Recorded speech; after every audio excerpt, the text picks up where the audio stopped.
Ni wakati wa habari za michezo na burudani, tukikuletea habari mbalimbali kuhusiana na yale yanayojili katika mfululizo wa wiki hii. Mimi nikwambie kwamba kwa klabu ya Yanga mambo ni moto mno. Unashuhudia kabisa kwenye mitanange mbalimbali ambayo Yanga wamekuwa wakichuana na vikosi vinginevyo kutoka kwenye klabu za soka za hapa barani Afrika, hasa katika kipindi hiki cha michuano ya CAF, ambapo wengi hawajaamini ile ambacho Yanga wameweza kukifanya. Penginepo watu walidhani kwamba Yanga wataishia tu hatua ya makundi pale, tena hawatotoboa hata mechi 2-3, lakini cha ajabu Yanga wanazidi kuwashangaza wadau pamoja na watu mbalimbali.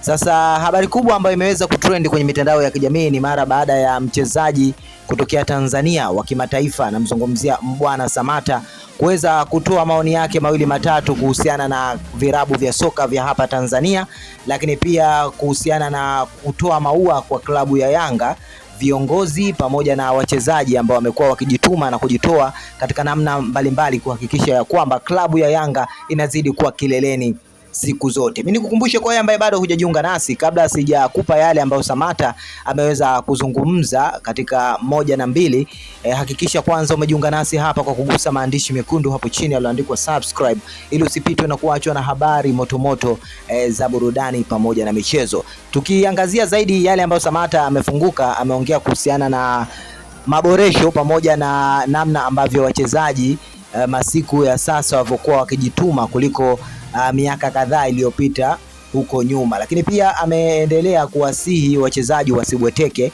wazidi kuonyesha jitihada. Hard working ni muhimu kwa wachezaji. Amewapa sifa klabu ya Yanga kwa yale ambao wanayafanya, lakini pia ametaka wachezaji waendelee kufanya mazoezi ya kutosha, wawekeze kwenye nidhamu zaidi, kwa sababu nidhamu ni miongoni mwa vitu ambavyo vinawafikisha mbali sana wachezaji, hasa ukitazama katika swala zima la talanta, kitu ambacho kinatazamwa mbali na mtu kuwa na uwezo mkubwa katika jambo fulani, lakini nidhamu ni kitu ambacho kinazingatiwa mno. Bwana Samata ameweza kuzungumza hivyo, na taarifa ni nyingi sana huko mitandaoni.